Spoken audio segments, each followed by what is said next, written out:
Soul and 5 the rebirth of tang sun के इस episode की शुरुआत में हम देखते हैं कि जिंग जिंग जो होती है वो टांग सन की गोदी में से अचानक से गायब हो जाती है और इस चीज को देख के टांग सन भी काफी ज्यादा हैरान होता है क्योंकि इसकी बॉडी के अंदर जिंग जिंग ने एक नई ब्लड लाइन ब्रांड को फॉर्म कर लिया होता है, लेकिन सौभाग्य से ये बाकी के ब्रांड के साथ पोजीशन को लेके कम्पीट नहीं करती है। लेकिन ये टांग सन की डिवाइन कॉन्शियसनेस के काफी ज्यादा करीब होती है और अगर इसके बारे में जिंग जिंग को पता चला तो ये टांग सन के लिए काफी बुरा हो सकता है। लेकिन तभी एक यिंग यांग के सिंबल को देख के टांग सन के होश उड़ जाते हैं और ये मन में कहते हैं कि कंसोनेंट हेवनली आई ब्रांड के पीछे तो एक यिंग यांग फिश अपीयर हो गई है जिसके अंदर बैड लक की और गुड लक की दोनों की ही पावर्स हैं। क्या ये कोई नई एबिलिटी है? चलो सबसे पहले मैं अपनी व्हाइट एनर्जी को आजमा के देखता हूँ। और जैसे टांग सन व्हाइट एनर्जी को रिलीज करता है तो इसके चारों तरफ एक डोमेन सा बन जाता है, जिसे देख के टांग सन हैरान होते हुए मन में कहता है कि ये तो वाकई में काफी ज्यादा बढ़िया है, क्योंकि सभी कोल्ड फ्लावर्स इस एनर्जी के साथ कांटेक्ट में आते ही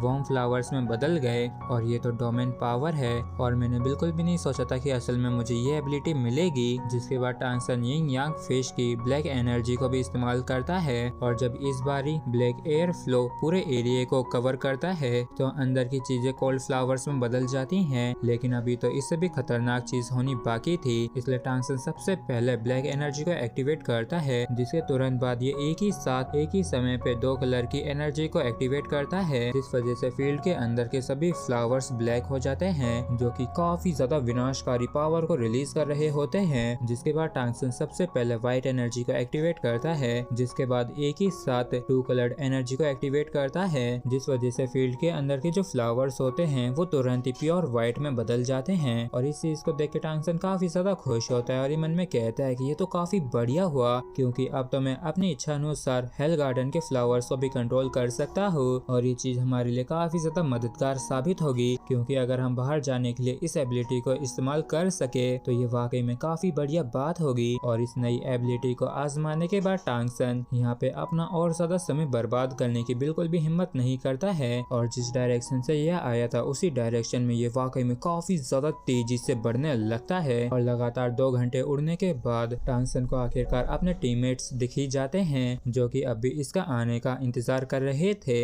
और जैसे टांग सन इनके पास आता है तो ये अपनी ब्लू सिल्वर ग्रास को हटा लेता है, जबकि वो विंग से कहता है कि लिटिल टांग आखिरकार तुम लौट ही आए, क्योंकि यहाँ पे वार्म फ्लावर्स का एरिया कम होता ही जा रहा है। लेकिन तुम्हारी साइड चीजें कैसी रही? तो टांग सन कहता है कि वहाँ पे सब कुछ अच्छी तरीके से हुआ और इस चीज की डिटेल्स मैं आपको रास्ते में बता दूंगा। और तभी अचानक से गाना बजने लगता है तो वो बिंगसी कहता है कि ये गाना तो वापस से बजने लगा है, जिसकी वजह से वार्म फ्लावर का जो एरिया है वो अब काफी तेजी से सिकुड़ने लगा है, इसलिए चलो तुरंत यहाँ से निकलते हैं। तो टांग सन कहता है कि आप में से किसी को भी इतना ज्यादा पैनिक करने की कोई भी जरूरत नहीं है, क्योंकि अब हेल गार्डन के अंदर की ये जो कोल्ड फ्लावर्स हैं ये अब हमारे लिए परेशानी नहीं बनेंगे। और इतना कहते टांग सन अपनी पावर को इस्तेमाल करके आसपास के वार्म फ्लावर्स की तादाद बढ़ा देता है और इस चीज को देख ये सभी ही आश्चर्यचकित होते हैं। तो टांग सन कहता है कि आप सभी ने देखा ना कि हमारे आसपास के कोल्ड फ्लावर्स वार्म फ्लावर्स में बदल गए हैं। तो दुबई कहता है कि लिटिल टांग देख के ऐसा लगता है कि तुम इस हेल गार्डन के मास्टर बन गए हो, जबकि वो बिंगसी कहता है कि तुम असल में फ्लावर से कलर को कंट्रोल कर सकते हो, लेकिन आखिर ये किस तरीके की पावर है? मुझे गार्डन के सेंटर में कुछ लक मिला है। और इतना कह के टांग सन अपने हाथ को दुबई के कंधे पे रख देता है और इस चीज पे दुबई वैसे तो कोई भी ध्यान नहीं देता है,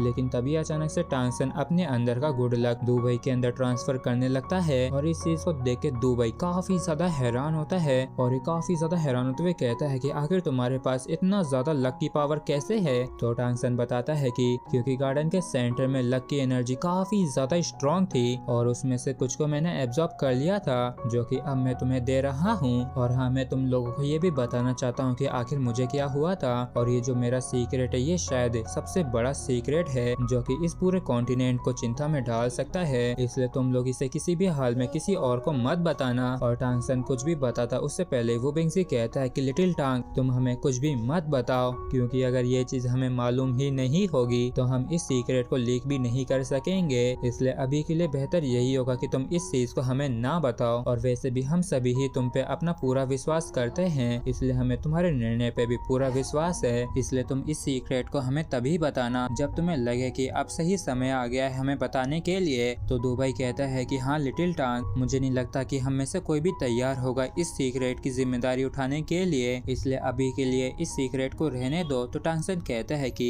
चलो फिर ठीक है, अब हम बस सीधे एग्जिट की तरफ जाएंगे। जिसके बाद ये सभी ही आइस बोर्ड के ऊपर बैठ के आगे बढ़ना शुरू कर देते हैं और टांगसन के डोमेन प्रोटेक्शन के चलते जो रिकवरी होती है वो कंजप्शन से कहीं ज्यादा तेज होती है। और जब ये लोग लगातार आगे बढ़ रहे थे तब इस दौरान 2 बार और गाना बजता है, क्योंकि अब इन गानों की जो फ्रीक्वेंसी थी वो पहले से काफी तेज होती जा रही थी और अब इन लोगों को भी अपने आसपास बिल्कुल भी वार्म फ्लावर्स नहीं दिख रहे थे। लेकिन सौभाग्य से टांगसन के डोमेन की वजह से इनमें से किसी को भी इस चीज की चिंता नहीं करनी पड़ रही थी और ऐसे ही ट्रेवल करते हुए काफी जल्दी ये सभी लोग ही एग्जिट वाले लाइट पिलर के करीब आ जाते हैं। और इस लाइट पिलर को देख के टांगसन मन में कहता है कि अब हम एग्जिट के काफी ज्यादा करीब आ गए हैं और अब इसके खुलने का करीब करीब समय भी हो गया है। लेकिन ना जाने एग्जिट पे किस तरीके की सिचुएशन होगी और मुझे लगता है कि पहले ही सभी पार्टिसिपेंट्स वहाँ पे इकट्ठा हो चुके होंगे। और लिंगजी चैम्बर ऑफ कॉमर्स के प्लान के अनुसार उन्होंने एक काफी ज्यादा स्ट्रॉन्ग टीम को खरीदा है